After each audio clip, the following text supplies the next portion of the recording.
This is the beginning of Salesforce.com.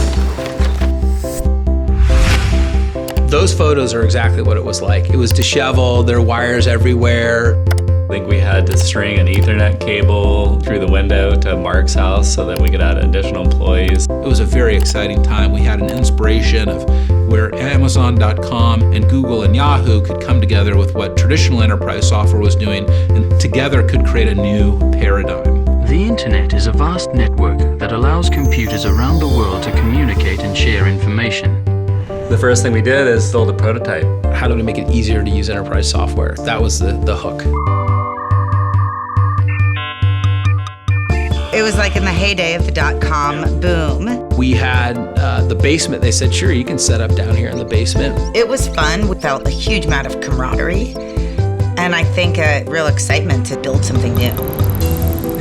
My first day on the job, I didn't know what to do when I showed up, and Mark had just gotten a puppy named Koa.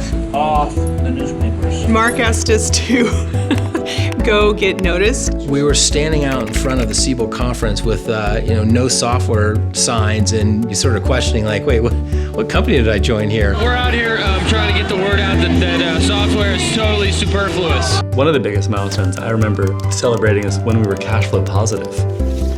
The business of business is to make the world a better place. It's what more can we do? We created the 1-1-1 model. It was really innovative of us to really create a three-legged stool where we had a new technology model, a new business model, and a new philanthropy model. As the company rises, as the value that is created by customers and by stakeholders goes up, so does the vested interest of the philanthropy. It was revolutionary. It was a crazy idea. Really thinking about internet scale. We weren't thinking about how do I build something and run it for one company. We were thinking about how do we run it for all companies in the world. Of course, we have to have a user conference. We want to get feedback from our customers. We love our customers. Let's talk to them about how they're using the technology. Consistent, easy to use. Competitive, responsive. Very quick, highly automated. Fit within our budget. Mark Benioff. That first Dreamforce that we sold out that I walked into, I just could not believe the size and scope of this company. We went public in 2004. My first time on a private jet. The big name this afternoon is Salesforce.com.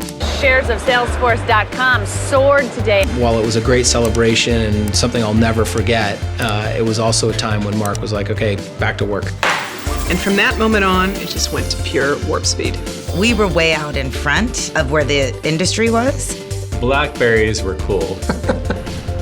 We recognized that mobility would be a huge strategy for us going forward. You're able to use all these services right over the internet. That's the democratization that's happening around the world. We were San Francisco born and bred, but I think what's amazing is to see the growth around the world. This is just our legacy, and we have to work harder as an industry to transform faster.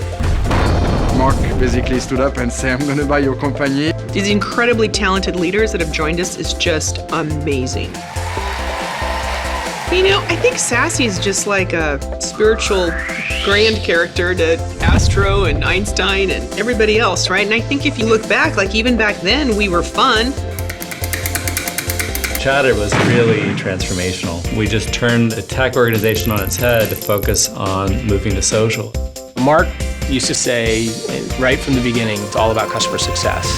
Our business model mandates it. You know, when you're in a subscription business, you need to earn your customers' trust every single day. Our culture is built on trust, and we take that very seriously. And we've had a meteoric rise. You think about cloud, you think about mobile, you think about social, you think about artificial intelligence. There has never been an acceleration of technology to the extent that we're seeing today. I really think that the dream was to create a new kind of a company that operated differently in the world. That not only was super innovative as it related to technology and business models, but was really innovative as it related to people and community. Everybody in the company needs to find that passionate thing that they're interested in and decide that's going to be my project and I'm going to drive that. That's where I really feel like, wow, the trailblazers out there that are transforming their careers, our customers are transforming how they're working with their customers. And so what I've seen is this incredible velocity start to happen. And I think that's because of the community, hands down. We're moving into the fourth industrial revolution. Everything is starting to get connected. We are all deeply connected. We are part of something bigger than us. We can't just look at it from, oh, let's just take a review of the employees we have today. It's built into our compensation philosophy as we hire people and also as we promote people. I can't think of a better place for purpose and mission than here at Salesforce. And so that's what keeps me going.